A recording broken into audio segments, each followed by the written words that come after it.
A man in his 40s has spent his whole life dreaming of becoming a real hero. One day, while he's at a store, a robbery breaks out, and he decides to prove that heroes aren't just from TV shows. He puts on an old plastic mask and bravely faces the thieves. But what happens next? No one could have ever expected it. The story begins with a 40-year-old unlucky geyser named Tanzaburou Tojima, a man who couldn't even manage to get himself a wife, furiously punching a tree while shouting "Rider" at the top of his lungs. Tojima has always been obsessed with a cartoon show called Cayman Rider, and he considered its main character a true hero, worthy of admiration. The story then rewinds to his childhood, where young Tojima is seen watching the same show over and over again. The little boy excitedly tells his mommy how cool the show is, as on the screen, a bug-like hero appears and takes down a horde of demonic enemies all the way from hell, known as the Shockers. His mother, heading out for shopping, notices the sparkle in her son's eyes as he dreams of becoming a Cayman Rider himself one day and fighting off evil.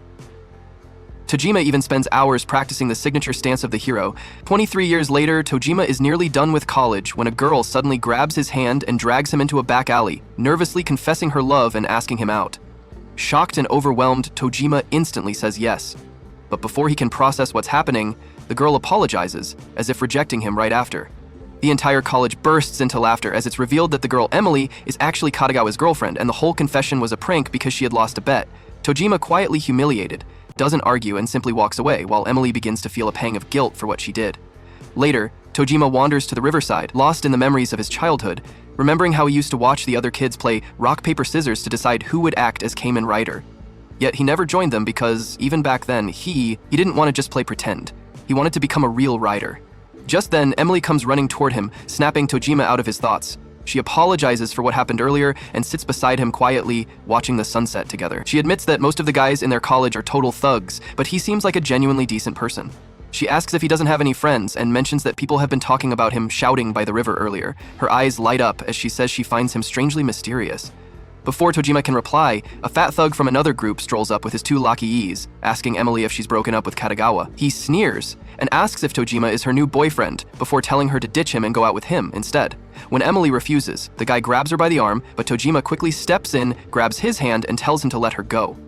The thug growls in irritation and swings a punch, but Tojima easily catches it and calmly says that this is payback. He then slams his fist right into the thug's face, knocking him out cold in a single hit. The two underlings shout in anger and charge at him with kicks, but Tojima grabs their legs mid-air and sends his own kick crashing into their stomachs, leaving them groaning on the ground. The next day, as Emily walks peacefully under the rain, the same gang, Daiken High's group, ambushes her and drags her away. Their fat leader yells out Tojima's name, demanding he come down and face them. He declares it a war against our boy, using Emily as their hostage. Unfortunately, none of Katagawa's gang members are around that day, and even the teachers are nowhere to be found. Panic spreads inside the college as students argue about calling the cops. When Emily spots Tojima through the window, she shouts for him, and he steps forward into the rain, standing before the Deacon thugs bare-handed and ready to fight. Our boy looks at them and mocks if a bunch of kids brawling in the street counts as a war, then goes off on them, saying they aren't even real members of society, since they don't have jobs and still depend on their parents for food and shelter. He yells at them for daring to talk about war when they still bathe and sleep under someone else's roof, calling it downright embarrassing, and tells them they should be fighting evil instead. His harsh words boom through the air, leaving the Daiken thugs stunned, while Emily watches with tears of joy welling up in her eyes. But the thugs take his speech as pure arrogance, and when Tojima charges at them, the poor guy gets overwhelmed by their sheer numbers and beaten to a pulp. After knocking him out, the gang drags Emily away, but when she screams for him to save her, Tojima somehow stands right back up on his feet. Our guy literally goes shirtless, shouting that he didn't want to use his true powers, but they've left him no choice. On his chest and arms are the dumbest, childish tattoos, and with all the seriousness in the world, he strikes a pose and shouts out his transformation slogan. Everyone stares in disbelief, completely lost about what's happening, and someone even asks who the hell he's supposed to be. Tojima, acting like a total weirdo, declares that he is the Cayman Rider. The thugs burst into hysterical laughter, treating it like a joke, until Tojima lands one single rider punch that sends their chubby leader flying across the street. Within moments, he beats down the entire dying crew, while Katagawa, hidden behind a tree, watches in shock, literally wetting his pants at the unbelievable sight as he realizes that he had pranked the wrong guy. Emily walks up to our guy with her face still pale and asks who he really is. Tojima proudly says he is the Cayman Rider, but when he steps closer and gently tells her that it's all okay now, she completely freaks out, calling him scary and running away as fast as she can. Just like that, his only chance at love disappears, leaving him destined to stay single for life. Tojima scolds himself for transforming when he shouldn't have, shouting that the only enemy he's supposed to fight is the Shocker. The story then shifts back to the present, where Tojima is now an old, lonely geezer in the woods, still punching trees like a madman. He has finally accepted that the shockers don't exist in this world, and that no matter how hard he trains, he can never truly be Cayman Rider. Miserable, yet stubborn, he keeps smashing the tree while shouting for the shockers to come and kidnap him already. His yelling ends up attracting a huge grizzly bear, which for a brief moment gives him hope before he realizes it's just a regular animal. The bear roars and lunges at him with a claw swipe, but Tojima grabs its palmare and flips the beast over his shoulder, slamming it to the ground. The bear looks stunned, unable to believe a human just did that, and charges again, slashing at his chest. But somehow, somewhere along his life, Tojima has trained his body enough to handle even going toe-to-toe with a bear. He retaliates with a brutal elbow strike straight to the bear's face, taking out one of its eyes and forcing it to retreat back into the woods in pain. Tojima has already turned 40. And later that day, he heads out to sell all his Cayman Rider merchandise because he can't bear the thought of dying in a room full of that stuff, knowing that once that happens, someone would just come and throw it all into the trash. After selling everything, he returns to his empty home and scrolls through his phone until a news headline pops up saying that a shocker has appeared.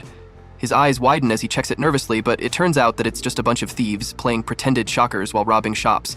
So there's nothing real about it. The next morning, he walks to his work at the construction site where he hears his coworkers talking about those so-called shocker robberies and calling them copycat crimes, since these fake shockers have already looted so much of the town, and the police still haven't managed to catch them. Though Tojima doesn't really care because they're not the real deal anyway. One of the caught thieves told the police that he had a ski mask lying at home, and that once he put it on, he suddenly felt powerful, like he could finally do something for once in his life. Later that night, when the festival begins, Tojima strolls there quietly, and the bright lights and familiar stalls instantly remind him of his childhood. And back when his dad used to bring him there, hand him 4,000 yen and tell him to buy whatever he wanted. Excited, little Tojima ran straight to his favorite stall and ordered an 8-pack of takoyaki. And now, years later, the old man finds himself at that same stall again, ordering the exact same thing. Meanwhile, somewhere nearby, the thieves' boss, Naka Ananiki, is handing out ski masks again, ordering his men to wear them for another. The thieves complain that while they're fine with the dirty work, wearing those masks is just way too embarrassing. But Nakao proudly tells them that all his life he admired the shockers more than Cayman Rider, and that's exactly why he chose to become a gangster in the first place. He explains that in shocker terms. He'd be the monster, while the three of them would serve as the combatants. As the scene shifts, Nakal has already sent his so-called combatants to the festival to wreak havoc. They start tearing apart Tojima's favorite food stall, and our guy gets hit with mixed emotions when he sees a shocker robbery. The confused crowd starts wondering if this is just a rivalry between food stalls, while the stall owner screams for them to stop. Tojima slowly walks over to a nearby stand selling masks and picks up the legendary shocker mask. Staring at it as the stall owner keeps yelling for help, with sweat dripping down his face, he finally puts it on. And at that moment, he feels power surging through his body, his heart burning with excitement. Standing tall, he faces the criminals, declaring that he'll stop them as Cayman Rider. The shocker minions, confused, demand to know who he is, and Tojima proudly shouts the name of his lifelong hero with tears in his eyes. This time, he isn't pretending, but instead, he's doing this seriously. With a rush of adrenaline, he lands powerful punches that knock out the first two and finishes the last one with a rider kick. As the crowd stares in shock, Tojima realizes what he's done and makes a run for it, grinning like a madman because he's finally lived his dream. A little while later, a muscular gem lady sees the news about a mysterious Cayman Rider saving the festival with a rider kick and feels left out. She sighs in regret, wishing she had been the one to stop the shocker robbery herself.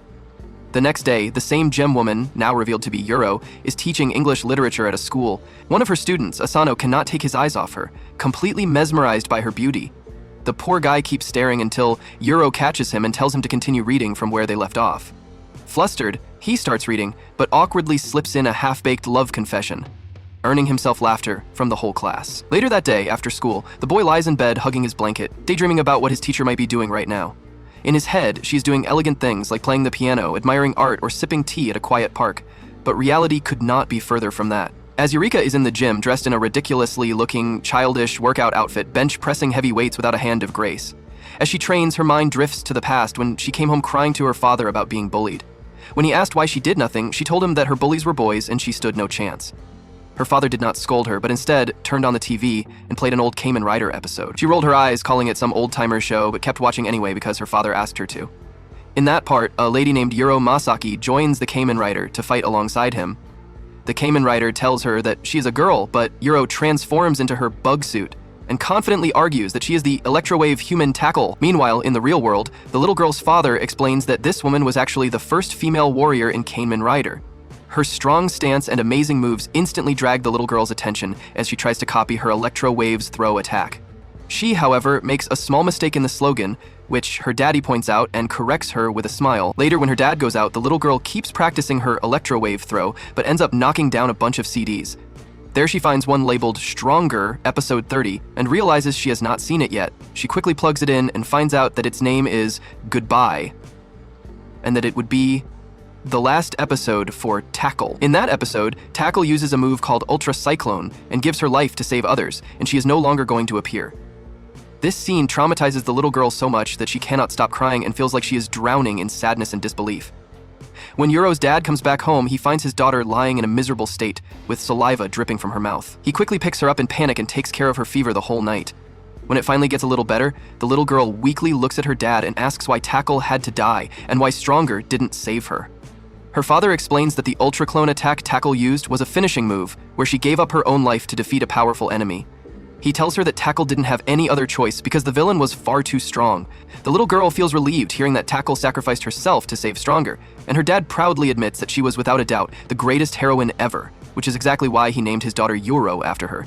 The girl smiles brightly when she hears that. The next day, Yuro's father tells her that Tackle isn't really gone, as he dresses her up just like the real one. Tears fill Yuro's eyes, and even her dad starts crying out of happiness seeing his little girl as Tackle. When the story returns to the present, Yuro is now a 24-year-old teacher. In a fit of anger, she ends up writing on the board that the fake writer is a phony and that he could never outdo her. Her students, confused, ask what kind of poem that is, snapping her back to reality as she realizes what she just did while being lost in thought. Later that night, Naka Aniki gathers his minions again and tells them that they're going to rob 5 convenience stores this time. The trio immediately protests, saying they'll get caught if they keep this up, but the boss crushes his cigarette underfoot and puts on his ski mask himself, proudly declaring that he too is a shocker. He tells his crew that he'll be joining them for the fun this time, and starts acting all weird before saying he'd rather look like a monster than a Spider-Man. Meanwhile, near a convenience store, Asano suddenly confesses his love to Yuriko. She's completely stunned, unable to process what just happened as the boy keeps rambling his feelings non-stop. At the same time, a series of convenience stores starts getting robbed one after another by the shockers. When the police finally arrive, Naka knocks both officers out effortlessly like they're nothing. Yuro stands frozen, torn between responding to the sudden confession and chasing her dream of being a hero. But when she sees the chaos caused by the robbers, she ignores Asano completely and runs toward the scene as she cannot let the shockers escape. Around the same moment, Argito also shows up, blushing as he scrolls through his phone and realizes he's gone viral for his so-called heroics. He walks right up to the robbers and declares his presence, making the shocker stop and ask who he is. That's when Tojima realizes he forgot his mask. He quickly turns around, grabs it, and shouts his transformation line, making the thugs recognize him as the same Cayman Rider who beat them before. He even starts crying again, overwhelmed by emotion. Just then, Yuro arrives, dragging the confused Asano behind her, and immediately points at Tojima, shouting that he's the same cheap-looking imposter who only wears a mask.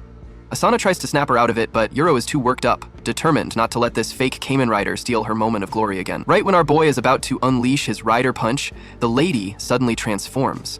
She tosses her bag straight into her lover's arms and charges forward to take on both the shockers and the so-called phony Rider. Without hesitation, she lands a clean punch on Tojima, knocking him down before boldly announcing herself as the Electro Wave Human Tackle.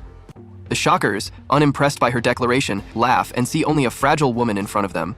One of them steps up to teach her a lesson, but Yuro grabs him and slams him straight into the others, taking them all out in a single breathtaking move. Tojima, watching the whole scene unfold, can't help but be genuinely impressed, while the crowd records the entire thing on their phones. Afterward, Yuro snatches her bag back from her student and tells him firmly to keep this entire incident a secret before rushing off. Asano, however, is still completely love-struck and ends up confessing to her again.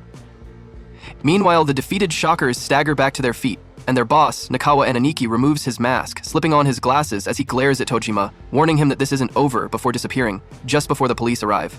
Tojima, still dazed, finds himself oddly fascinated by the mysterious girl, wondering if she's a fan of Tackle, just like he's devoted to Cayman Rider, unable to get her out of his mind.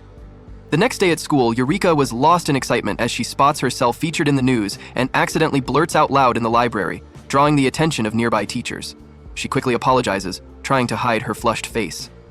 A while later, the Shocker's boss, Naka, finds another monster mask that was on sale and proudly puts it on, declaring that he is now the mighty Yakuza man. He turns to his underlings and asks what they think, but the trio stands there silent, not knowing what to say. Nakao argues that if there's a Tackle and a Rider, then obviously there should be a Yakuza man too.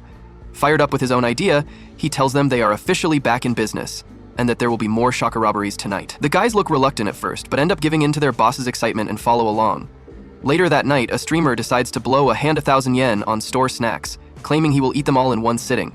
He shows off the shelves he's about to clear out when suddenly, the same bunch of masked idiots barge in and demand the cashier hand over the money. The streamer freezes for a moment before realizing this is his golden chance to stream something crazy live. He quickly changes the title to Live Shaka Robbery, and his views start skyrocketing. The fat guy from the trio walks up to him and points at the pile of snacks, asking if he's really going to eat all that. The streamer says it's his dinner, and the fat guy tells him he'll get even fatter, to which the streamer just shrugs and says he already is and doesn't care one bit. The streamer keeps the live going, thrilled as the viewer count keeps shooting up. He's hyped about the sudden fame. It soon reaches Tojima, who rushes toward the robbery scene only to spot the same tackle girl from before heading there as well. The two lock eyes for a second, instantly seeing each other as rivals. Meanwhile, back at the convenience store, a random guy walks up to Nakao, grabs his arm, and calls him a complete nuisance. The fake shockers try to fight back, but before they can do anything, the man transforms in a flash, revealing a brand new outfit that looks straight out of the real Cayman Rider show. A new shocker has appeared, and unlike the phonies, this one actually looks legit. He mocks Akala's crew and tells them to watch closely because he's about to show them how a real one fights. Meanwhile, both Yuro and our guy Tojima finally reach the spot they were looking for. Tojima drops his bag in a hurry, takes out his mask, and with the energy of a 5-year-old cosplayer, starts pretending to be the great Cayman Rider, striking poses like he's in an opening scene. Yuro, on the other hand, looks completely unimpressed as she slides off her glasses, changes into her outfit, and tells him straight up that he's just some old man running around in a cheap children's mask. The two go back and forth, throwing jabs at each other about who should actually feel embarrassed for what they're doing, when suddenly the old shocker trio gets sent flying out of the building, smashing through the glass. Naka and Nikki stands frozen for a moment, realizing that he's actually up against a real shocker this time.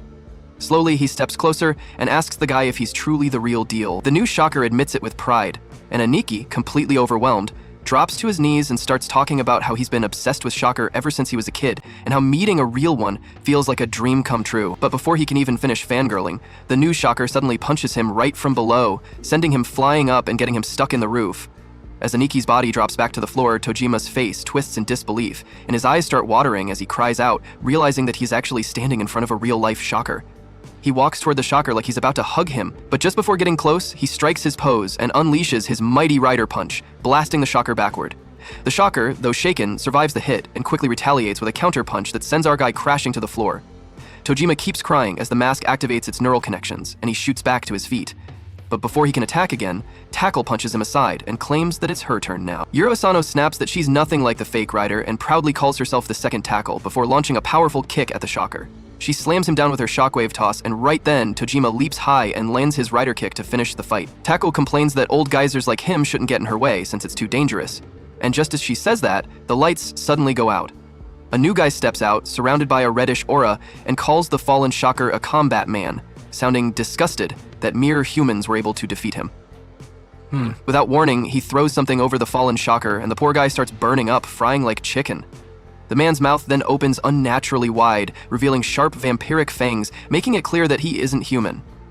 The next moment, a piercing small arrow shoots out from his mouth, striking the new shocker and instantly vaporizing him into thin air. The new guy is about to step on the old shocker boss Aniki, but stops himself, saying that he doesn't feel like murdering too many people in one day. He turns away, walking off as threads whip around his body, while our heroes stand frozen, staring at the monstrous figure in disbelief. The two shout "shocker" in unison, before later heading to a restaurant to talk it out over a table. Yurio introduces herself first and then asks for our guy's name. When she learns his age, she immediately points out how weird it is for a 40-year-old geezer to be playing Cayman Rider. Tojima says that he loves Cayman Rider more than any kid ever could. Yuro calls that nonsense, but Tojima gets serious and reminds her that they just faced a real shocker not too long ago. He also mentions the other man whose mouth grew fangs like some kind of beast. Yuro admits that the guy seemed inhumanoid, but says she still can't believe how all these impossible things are suddenly happening. Tojima stays firm, insisting that the shocker and everything they saw were the real deal, then mocks her by saying that if she's calling herself Tackle, she should be able to sense the presence of her true rival, the shocker himself. Right then, the shop manager shows up to refill their drinks and casually asks if they're talking about shocker stuff, making both of them freeze up. The man then quietly sits down right beside Yuro, making the moment even more tense. He smiles and casually asks the two if they really met the real shocker, mentioning that he even saw the live footage himself. Tojima asks who the guy actually is. The man replies that his name is Mitsuba Shimamura, and that he's the manager of this place. He surprises them further by calling out their names, and when Yuro questions how he knows all that, he admits that he had been eavesdropping on their conversation. When he says that he's the same as them, Yuro gets nervous and tries to explain that they weren't cosplaying kids at all. Mitsuba waves off her worries, saying he already figured that out just by listening to what they were talking about. He then gets straight to the point, claiming that the shocker is real and that he himself is a witness. Hearing this, our heroes lean forward with interest, and Mitsuba adds that it's a very long story, one that could easily take 6 hours to tell, and if he wanted, he could even write about 5 novels on it. Tojima gets excited and insists on hearing the entire thing.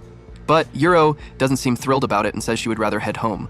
Ignoring her, Mitsuba starts his long story anyway, while in the distance, a secretive spy-like agent quietly observes them trying to gather information. The manager continues his story, saying it all began when he was around 6 years old. He and his brother often visited a house in their neighborhood that stood out because it was surrounded by fruit trees and vegetable plants filled with ripe tomatoes and watermelons. One day, while they were passing by, the kind old owner invited them over and offered them some bright red tomatoes. The two brothers loved the taste so much that they started visiting more often, but soon some neighbors began complaining about how the owner's garden was attracting too many insects, and 2 officials eventually showed up to warn him to stop whatever he was doing. The moment those log guys saw the bugs crawling around, they panicked and ran off, saying they'd return later to check if he had dealt with the issue. Right after that, Mitsuba showed up again, and the friendly owner offered them a watermelon to try. The next day, 2 bullies arrived in the neighborhood, claiming they were there to burn the man's house down unless he cleared out the garden peacefully. The bullies tried acting tough, but when the owner calmly handed them a tomato, they smacked it away, saying they didn't need it. However, when he offered them for Simmons instead, they initially refused, but the moment they tasted one, the flavor was so unbelievably good that they couldn't stop eating. As Mitsuba continues his story, Yuro interrupts him and asks what any of this has to do with the shockers. She tells him to get to the point, while Tojima, whose interest is already piqued, urges him to go on. Mitsuba continues and says that just as the owner was about to speak again, one of the bullies suddenly punched him and whispered that the neighbor had paid them to do this. The bully warned the owner to clear out the place by next week or face the consequences. As they turned to leave, the owner calmly said he did not think he could live there any longer. The bullies smirked, thinking their threat had worked, but then the man added that he planned to burn the whole place down, with them in it. Before anyone could react, he transformed into a shocker. The manager and his brother watched in horror as the creature beat the bullies senseless and walked back into his house. A moment later, flames spread through the entire building and the manager and his brother snapped back to their senses, pulling the bullies to their feet and shouting at them to run before the place collapsed. After finishing his story, Mitsube is about to begin another one, but Yuro protests again, saying she has no time for more of his endless tales, while Tojima, as free as ever, looks thrilled at the idea of hearing another. Just then, the spy-looking girl from earlier appears, revealing herself to be a waitress working there, and scolds Mitsuba for sitting around chatting with customers instead of doing his job, ordering him to get back to work. Once she leaves, Mitsuba leans closer and whispers to the two that he has been dating the part-timer and that she probably got jealous because Yuro was beautiful. As he walks away, Tojima jokes that his heart is on fire, while Yuro sighs, clearly not planning to stay behind either. Tojima then proudly declares that he is Cayman Rider, but this time Yuro only smiles instead of arguing. But when he asks if she wants to hear about when and how he decided to become one, she politely thanks him and says she has had enough of boring stories for one day. As she turns to leave, Tojima starts trembling badly, before finally gathering the courage to ask if she would like to exchange line contacts with him. And seeing how nervous he is, Yuguri agrees. Meanwhile, behind the counter, Mitsube apologizes to the waitress, whose name is Yukaris, and when he shyly admits that he likes her, she blushes, forgives him, and rushes off, clearly flustered. Though once she is gone, Mitsube's expression hardens as he quietly realizes that getting involved any further in all of this might only bring trouble. Even Yukari's expression changes, as if she has something she is hiding deep inside. The next day, while Yurio is teaching her class, the kid named Asano, who clearly has a crush on her, begins daydreaming about all kinds of things related to her. Lost in thought, he ends up blurting out his feelings in the middle of class and makes a complete fool of himself. Later that evening, as he walks past the sports storage room, Asano spots Yurio being stopped by a random girl. The girl suddenly confesses that she likes Yurio, but it soon becomes clear that the girl is actually Yukaris, who came here because she did not like the idea of her boyfriend getting closer to Yurio. She begins to rant about how her boyfriend is a Cayman Rider fanatic who has spent his whole life trying to prove the existence of the shockers. She says no girl gets to talk to him twice and asks Yuro if she knows why. After laughing like a lunatic, Yukaris finally explains that while her boyfriend is obsessed with finding the shockers, he never realized that his own girlfriend is one. As soon as she says that, her body starts to change, revealing her true form as Yuro stands there completely shocked by what she sees. But that's where this video ends. Remember to like and subscribe to the channel. Thanks for watching. I will see you next